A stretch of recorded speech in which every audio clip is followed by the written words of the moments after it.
அந்த அளவுக்கு இளமை மாறாமல் இளமை துடிப்போடு இருக்கக்கூடிய கவிஞரை பெற்றிருக்கக்கூடிய ஆசிரியர் சகோதரர்களே சகோதரிகளே, உங்கள் அத்தனை பேருக்கும் மாவட்ட கழகத்தினுடைய அத்தனை பொறுப்பாளர்களுக்கும் மகளிரணி செயலாளர்களுக்கும் குத்துவிளக்கு ஏற்று இந்த நிகழ்ச்சியை தொடங்கி வைக்க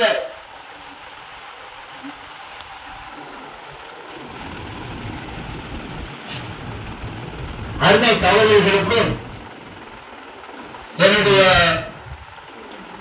புரட்சிகரமான வாழ்த்துக்களையும் வணக்கத்தையும் உங்களோடு பகிர்ந்து கொள்வதிலே உண்மையிலே நான் பெருமைப்படுகிறேன்.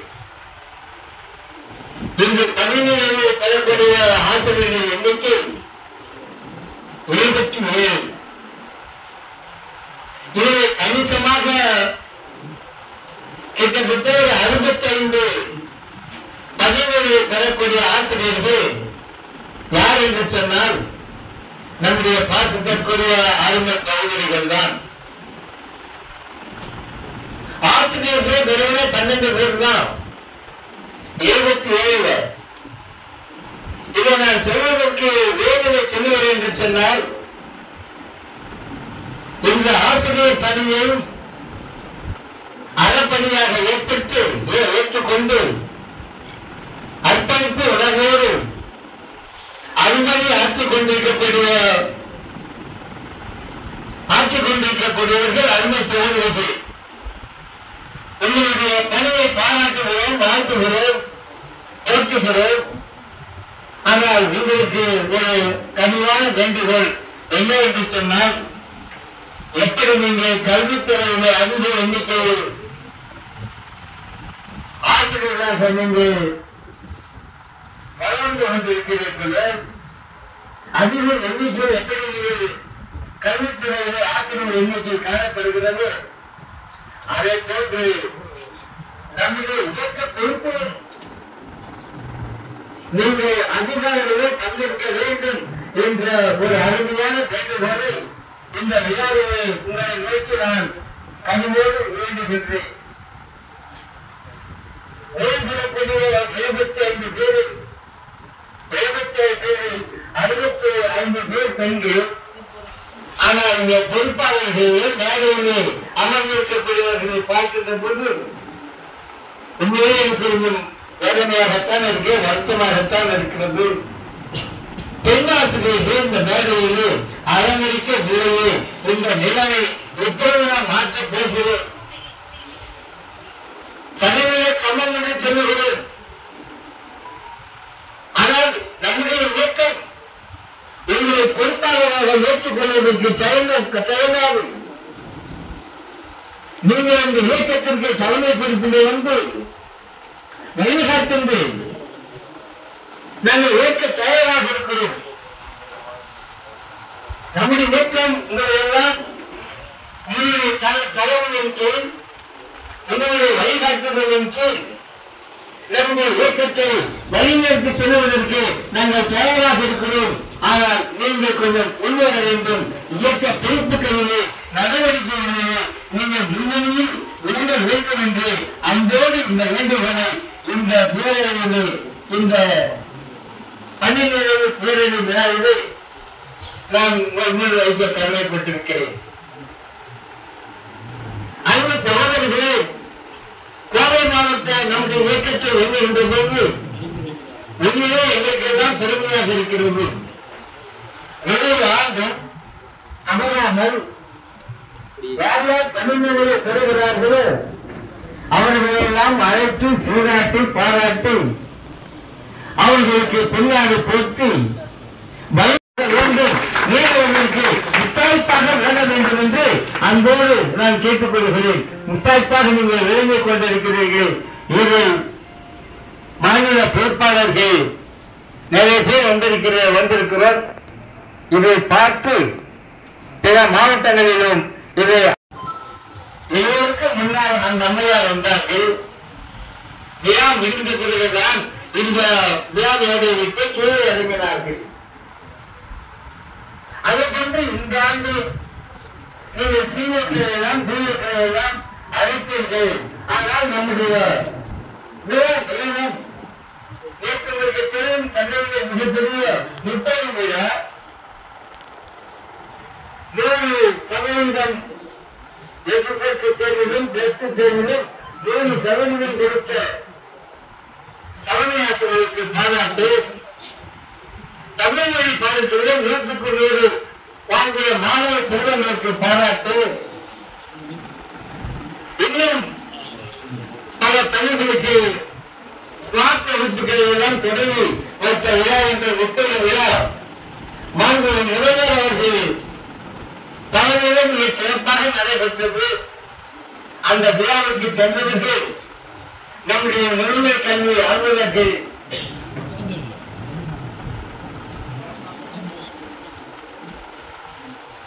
அந்த விழாவிலிருந்து சென்னைக்கு வருவதிலே சற்று காலதாமதம் இன்னும் வந்து சேரவில்லை.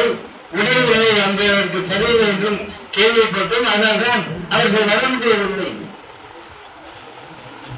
இல்லையென்றால் இந்த விழாவிலே அவர்களும் கருணை கொண்டு உங்களை சிறப்பித்திருப்பார்கள். அந்த வகையில் மிக சிறப்பாக இந்த விழா நடைபெற்றுக் கொண்டிருக்கிறது. அதற்காக உங்களுடைய கோவை மாவட்டத்தை உண்மையிலே நாங்கள் சிறந்தாட்டி பாராட்டுவதற்கு வணக்கம் தெரிவிப்பதற்கு கடமைப்பட்டிருக்கிறோம். இது 10 கட்சி எல்லாம் 7 ஆண்டு நிகழ்த்த வேண்டும். அப்போதான் அவர்களுக்கு உற்சாகம் பிறக்கும். இன்னும் நீங்கள் கொடுக்கக்கூடிய அந்த பரிசு பொருள்களுடைய தன்மையை மாற்ற வேண்டும். எப்படி நிறுவனம் எனக்கு ஒரு கேடயம், அருமையான கேடயம் ஒன்று கொடுத்திருக்கிறதோ அதற்கு இணையாக ஓய்வு பெறக்கூடிய ஆசிரியர் பெருமக்களுக்கும் அவர்கள் தங்களுடைய வீட்டிலே அலங்கார பொருளாக அதை ஒன்றென்று வைத்து பாதுகாக்கக்கூடிய வகையிலே நாம் கொடுக்கக்கூடிய அந்த கேடயம் விளங்க வேண்டும். அதற்காக செலவு ஆனாலும் பரவாயில்லை. ஆசிரியர் பெருமக்கள், பணியிலே இருக்கக்கூடிய ஆசிரியர் பெருமக்கள் அதை கொடுப்பதற்கு தயாராக இருக்கிறார்கள். ஆகவே அடுத்த ஆண்டிலிருந்து மிக சிறப்பான அந்த பரிசு பொருட்களை கேடயத்தை நீங்கள் தருவதற்கு முயற்சிக்க வேண்டும் என்று அன்போடு நான் கேட்டுக் கொள்கிறேன். இன்று தமிழகத்தில் வெளி தோற்றம் நமக்கு எப்படி தெரிகிறது என்றால், இந்த அரசு ஆசிரியர்களை பாராட்டுகிறது, ஆசிரியர் நலன்களை பாதுகாக்கிறது என்ற பெயர்தான் இருக்கிறது தவிர, ஆனால் உள்ளே இறங்கி பார்த்தமையானால் இதற்கு விரோதமாகத்தான் இன்றைய அரசு செயல்பட்டுக் கொண்டிருக்கிறது. ஆனால் வெளித்தோற்றம் ஆசிரியருக்கு என்னவோ செய்கிறார்கள், வேறுபடுத்துகிறார்கள் என்று வெளியே பேரு. ஆனால் உள்ளுக்குள்ள பார்க்கின்ற பொழுது ஆசிரியர்களை பழிவாங்கக்கூடிய நடவடிக்கையிலே தான் இந்த அரசாங்கம் இறங்கிக் கொண்டிருக்கிறது. இவர்களுடைய செயல்பாடுகள் எல்லாம் தமிழ்நாட்டில் அரசு பள்ளிகளை அதிகரிப்பதற்காக இல்லை, தனியார் பள்ளிகளை ஊக்குவிக்கக்கூடிய செயல்பாடுகளாகத்தான் தமிழக அரசுடைய செயல்பாடுகள் இன்றும் நிலவிக் கொண்டிருக்கிறது. கல்வித்துறையிலே இன்று ஏராளமான தனியார்களுடைய ஆதிக்கம் இன்று நிகழ்ந்து விட்டது. எல்லா செயல்பாடுகளையும் யாரிடத்திலே ஒப்படைத்திருக்கிறார்கள் என்று சொன்னால் தனியார்கள் இடத்திலே தான் ஒப்படைத்திருக்கிறார்கள். ஆனால் இங்க மேலுக்கு நாங்கள் அரசு பள்ளிகளை போற்றுகிறோம், பாராட்டுகிறோம், போகிறோம் என்று மேலுக்கு அவர்கள் செய்து கொண்டிருக்கிறார்கள். இந்த கல்வியை இந்த அரசாங்கத்திற்கு புரிய வைக்க வேண்டும். ஆசிரியரை போன்றால் ஆசிரியர் நியமிக்காமல் அரசு பள்ளிகள் எப்படி முன்னேறும்? ஏராளமான ஆசிரியர்கள் இல்லை. அப்ப அந்த மாணவர்கள் எல்லாம் எந்த பள்ளியில ஆசிரியர்கள் முழுமையாக இருக்கிறார்களோ அந்த பள்ளியில போவாங்க, பெற்றோர்கள் அதெல்லாம் விரும்புவாங்க. அப்ப எல்லா பிள்ளைகளும் அந்த தனியார் பள்ளியை நோக்கி சாலையாக சென்று கொண்டிருக்கிறார்கள். ஆனால் அரசு பள்ளிக்கு வர மறுப்பதனுடைய நோக்கம் என்னவென்று சொன்னால், இங்க ஆசிரியர்கள் இல்லை, கணக்காசிரியர் இல்லை, அறிவியல் ஆசிரியர் இல்லை, வரலாறு போதிக்கக்கூடிய ஆசிரியர்கள் இல்ல. அப்ப மாநிலத்தில் அரசு பணிக்கு எப்படி வருவாங்க? ஆகவே ஆசிரியர்களை நீங்கள் நிரப்புங்கள், காலி பணியிடங்கள் இல்லாமல் நிரப்புங்கள். எப்படி வேலையை பள்ளியில்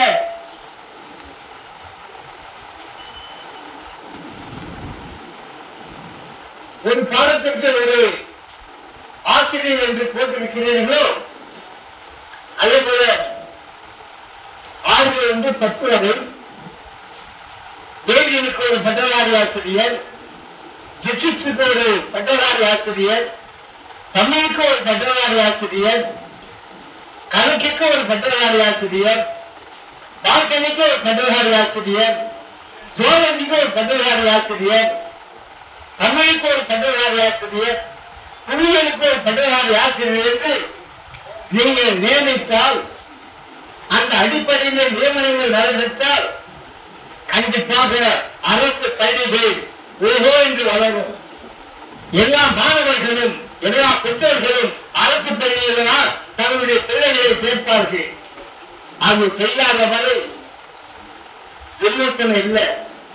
அதை நோக்கித்தான் நம்முடைய இயக்கமும் அடியெடுத்து வைக்கப்பட்டிருக்கிறது.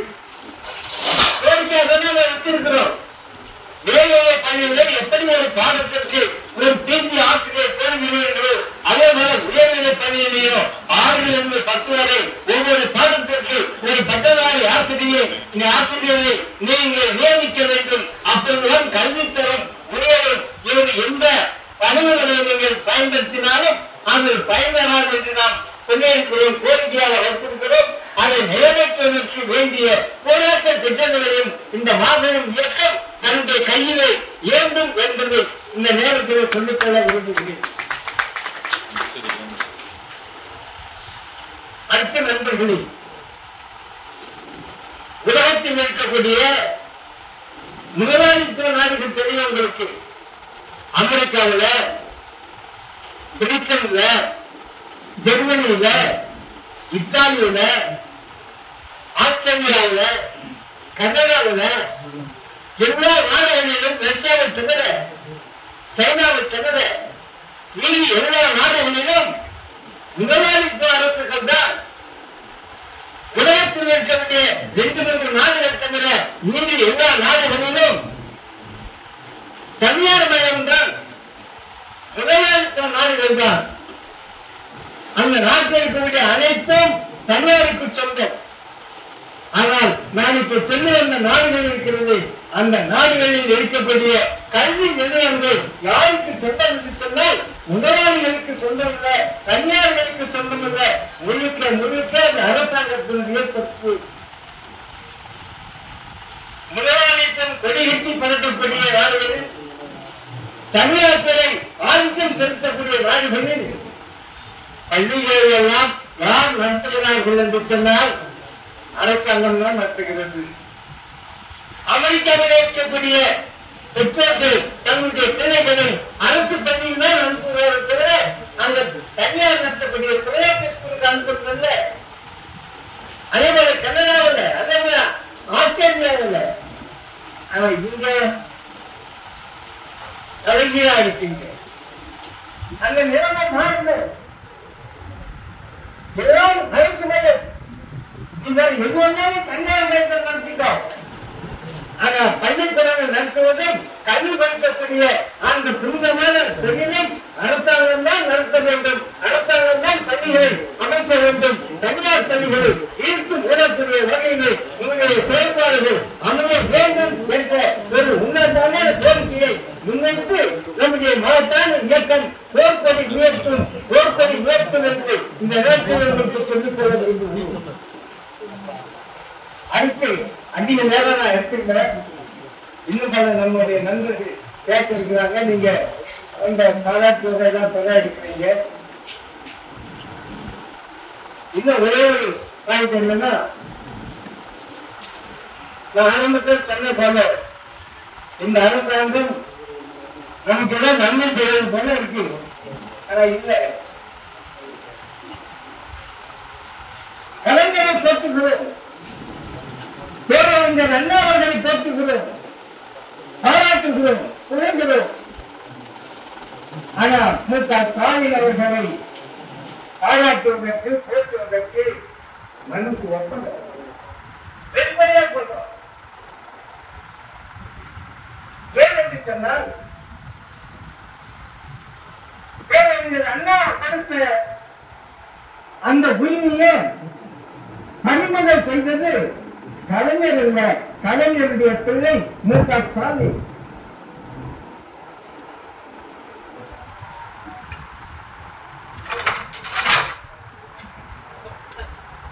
பேரறிஞர் அண்ணா முதல்ல 57 தான் முதலமைச்சரா வராரு. முதலமைச்சரா வந்த ஒரு ஆண்டு பிள்ளைங்க சொந்தத்திலேயே ஒரு இயற்கை எழுதுகிறார். அந்த கொஞ்ச நாள்லயே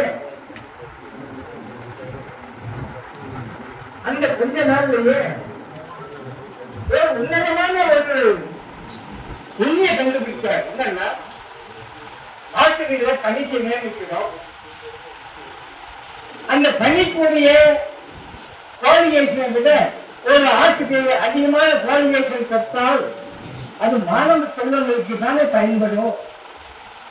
அப்ப அந்த ஆசிரியர் ஊக்குவிக்க வேண்டாமா, உற்சாகப்படுத்த வேண்டாமா, அப்படியே விட்டுலாமா என்று அவருடைய சிந்தனையின் மூலையில் ஏற்பட்டதுதான் அந்த உயர்கல்வி கல்விக்கு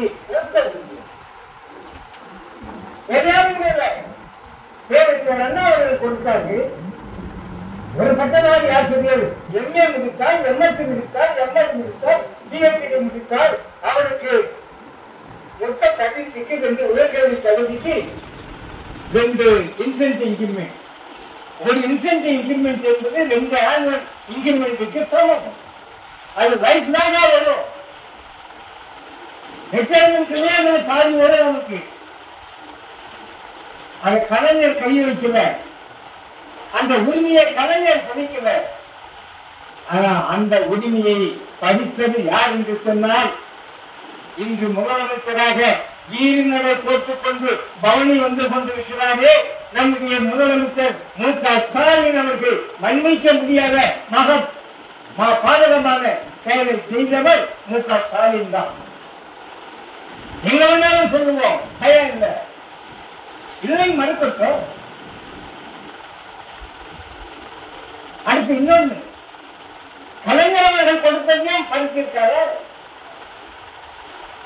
அவங்க அப்பா கொடுத்ததை நம்ம போச்சு போயின்னு இருந்தோம். அது கண்டுபிடிக்கல அவருக்கு.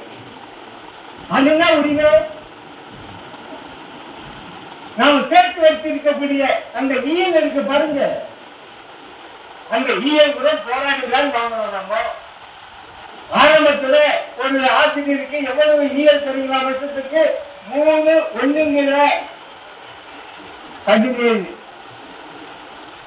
ஒரே நாள் தான் ஈயல் வருஷத்துக்கு. ஆனா இன்னைக்கு எத்தனை நாள் ஈயல்? வருஷத்துக்கு 30 நாள் ஈயல். நான் பெருமிதத்தோடு சொல்லுவேன், அந்த 3 நாளாக இருந்த அந்த ஈயலை 30 நாளாக பார்க்குவதற்கு சென்ட்ரல் ஜெயில நானும் 40 நாள் ஜெயிலுக்குள்ள, சென்ட்ரல் ஜெயிலுக்குள்ள வாடி வழங்கியவன் நான். 1 நாள் 2 நாள் இல்ல, 40 நாள். அந்த வாழ்க்கையை பழகி போச்சு. 40 நாள் ரிலீஸ் பண்ணி 40வது நாள் ரிலீஸ் பண்ணி வீட்டுக்கு அனுப்புறான். தேம்பி அழுது வந்து ஜெயில இருந்து. ஏன் தேம்பி எழுத? படுபாவம். இங்க 40 நாள் எந்த கஷ்டமும் தெரியாத சுகவாசி போல ஜெயில இருந்தவன் காலையில 6 மணிக்கு ஆச்சுன்னா ரோல் கால் எடுப்பான். இவர் இருக்காரான்னு பார்ப்பான். ரோல் கால் எடுப்பா ஒரு 10 நிமிஷம் பார்த்து ஒரு அருமையான டீ கொடுப்பான் ஜெயில. சத்தியமா சொல்றேன், அன்பான டீ நான் ஜெயில சாப்பிட்ட டீயை போல இது வரைக்கும் நான் தேடி பாக்குறேன், எங்கேயுமே கிடைக்க முடியாது. எங்க வீட்டுல கூட அப்படி போட்டு கொடுத்தேன். ஒரு 6:30 மணிக்கு டீ, ஒரு 8 மணிக்கு நல்ல டிஃபன் கஞ்சி, மதிய சாப்பாடு, வாரத்துக்கு 3 நாள் கறி, மட்டன், ஆட்டுக்கறி. ஒரு சின்ன எலும்பு கூட பார்க்க முடியாது.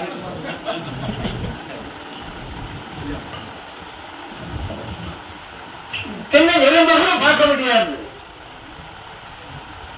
ஒரு ஆளுக்கு எத்தனை கிராம்னா 150 கிராம்.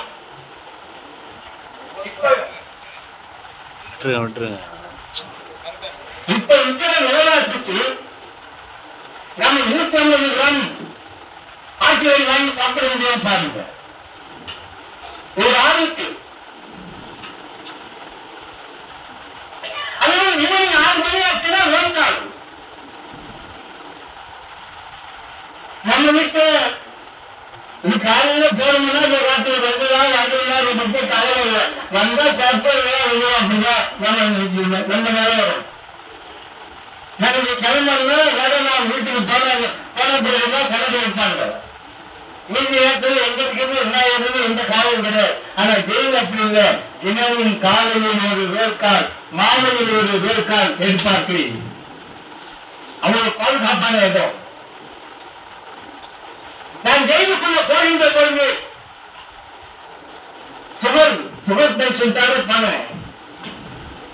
ஆனா வெளியே வந்து டெஸ்ட் பண்ணி பாக்குறேன், சுகர் ஒண்ணுமே இல்லை, ரொம்ப குறைவா இருக்கு. ஏன்னா ஜெயில கொடுத்த டயட். அதெல்லாம் இன்னைக்கும் ஜெயில முன்னேறி போனாலும் பயமே கிடையாது. அது அந்த போராட்டங்களுக்கு நீங்க முன்னோட்டு வரணும். 40 நாள் ஜெயில இருந்த சமூக பிரச்சனைகளா 40 நாள் ஜெயில இந்தியா தான் கைப்பற்ற என்ன பண்றாங்க? You have done your duty properly, so we are sanctioning the pay for 40 days. நம்ம ஜெயில இருந்து டியூட்டி பண்ணணுமா? சம்பளம் வாங்கிக்கோ வாங்க. அந்த யூனியன் இருக்கு பாருங்க, 30 நாள் இல்லை. இப்படிதான் போராட்டம் பண்ணிதான் அதெல்லாம் வாங்கணும்.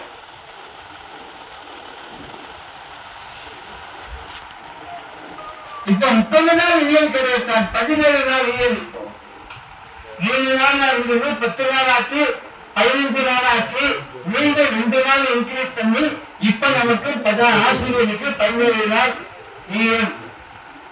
அந்த 17 நாள் யூனியன்ல 15 நாள் யூனியன்ல ஒவ்வொரு வருஷமும் சரண்டர் பண்ணி காசா வாங்கலாம். இந்த உரிமையை யார் கொடுத்தது? கலைஞர் கொடுத்தாருங்க.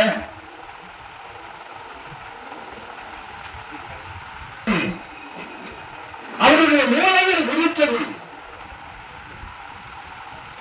இந்த இந்திய முதலமைச்சர் தன்னுடைய அப்பா ஆசிரியர்களுக்கு கொடுத்த பொசிஷன் என்பதை போல தூக்கி எழுதிவிட்டு என்ன பண்ணியிருக்காரு? இன்னைக்கு ஏடிஎம்கே கவர்மெண்ட் இந்த தேர்தல் வரைக்கும் கொடுக்க மாட்டேன்னு சொன்னாங்க. ஆனா நாமெல்லாம் ஓட்டு போட்டு கொண்டு மாட்டாங்க. இவர் என்ன பண்ணாரு? அதை ரத்து பண்ணியாச்சு.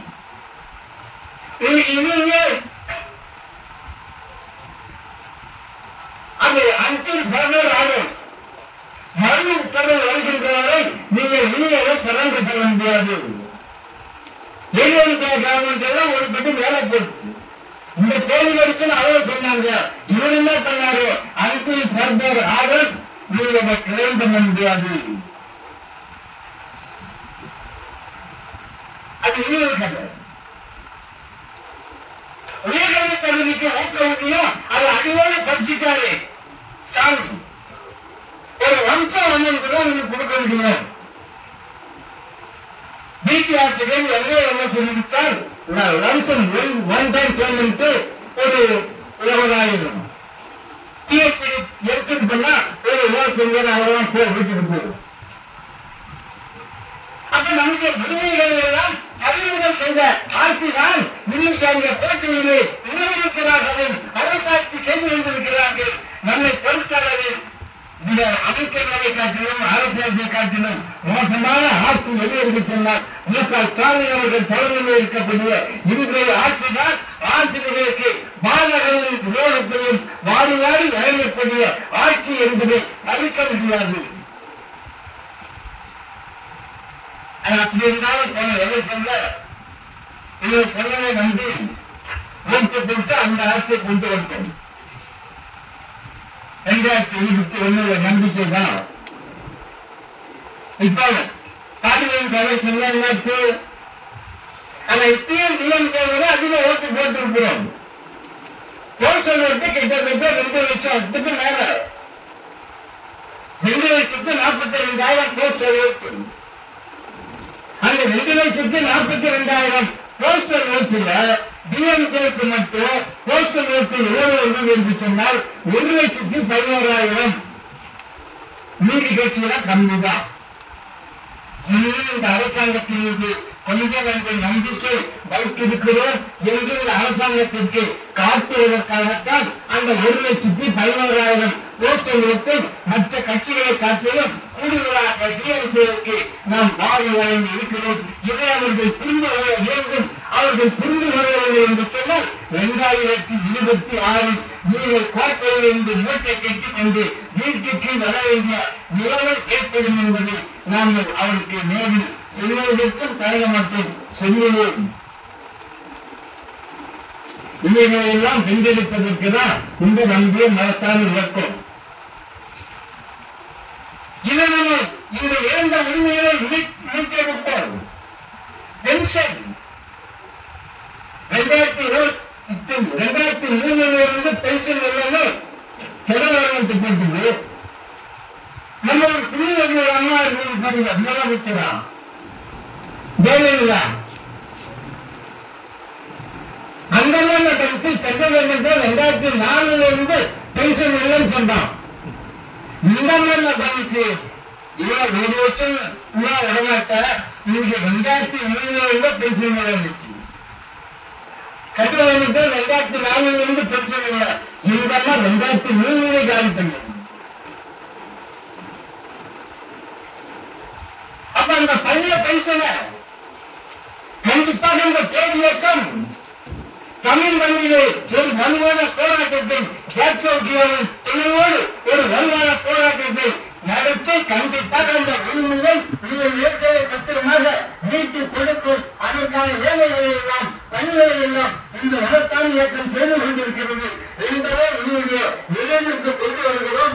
இந்த செய்தியை நச்சரிக்கையை நீங்கள் உங்களுடைய ஆசிரியர்களுக்கும் அரசுடைய நண்பர்களுக்கும் நீங்கள் சொல்லலாம். அதை வென்றெடுக்கின்ற வரை நமக்கு ஓய்வில்லை, உறக்கம் இல்லை, ஓய்வில்லை, என் தூக்கம் இல்லை என்பதை உங்களுக்கு பதிவு செய்ய விரும்புகிறேன். இவ்வாறு இருக்கக்கூடிய எனக்கு முன்னால் இருக்கக்கூடியது இழந்த உரிமைகளை மீட்டெடுப்போம். பென்ஷனை மீண்டும் எடுப்போம், கையில் எடுப்போம், மீண்டும் பெறுவோம். ஆசிரியருடைய எண்ணிக்கையை கணிசமாக உயர்த்துவோம். தொழில்நுட்ப ஆசிரியரை நியமிக்காத டிராயிங் மாஸ்டருக்கு ஆசிரியர் நீங்க தொழில்நுட்பம் இல்ல, உலகக்கல்வி ஆசிரியருக்கு தொழில்நுட்பம் இல்ல. போன்ற நிலைமைகளை எல்லாம் மாற்றியமைத்து ஆசிரியர் ஆசிரியர் பணிதான். வேற எந்த வேலையும் செய்ய மாட்டோம். பேப்பர் திருத்தல ஆசிரியரை பண்ணுவோம். இந்த எங்கி சுத்தினால சுற்றிலும் இந்த விளையாடு தொட்டுப்பாடு விளையாட மாட்டோம். அது பின்னாலே ஓடுவோம். அது எப்ப நிறுத்தி கிடைக்கும் செய்ய தெரியாது. நீங்களே அதிலே போகுது கற்பித்தலுக்கு நேரம் இல்லை. இந்த நிலைமைகளை எல்லாம் மாற்றுவதற்கு மிகப்பெரிய அறிவை நம்முடைய இயக்கம் மேற்கொண்டிருக்கிறது. அதற்கு நீங்கள் முழு ஒத்துழைப்பையோ ஆதரவையோ கொடுத்து நாம் முன்னெடுக்கக்கூடிய அந்த போராட்ட நிலையை தீவிரமாக பங்கேற்கின்றேன் என்று உங்களை வேண்டு விரும்பி கேட்டுக்கொள்கிறேன். இன்று பணிகளை பெறக்கூடிய ஆசிரியர் பெருமக்கள், அலுவலக சகோதரிகள், ஆசிரியர் நண்பர்கள் அத்தனை பேரையும் மனதார வாழ்த்து விளைவித்து அவர்களை நாங்கள் வழியனுப்பி வைக்கிறோம். தொடர்ந்து இருக்கு அது பேருக்கு பென்ஷன் இல்லாமல் இருக்கும். கொஞ்சம் பேருக்கு பென்ஷன் கிடைக்கும். நீங்கள் எந்த ஒரு நோய் நொடியும் இல்லாமல் இன்னும் 3 ஆண்டுகளுக்கு மேலாக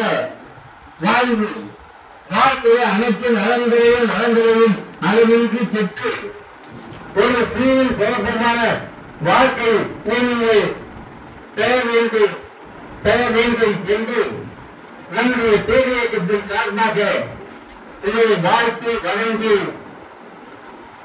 இதை வழியளித்து வைப்பதினை நாங்கள் பெருமைப்படுகிறோம்.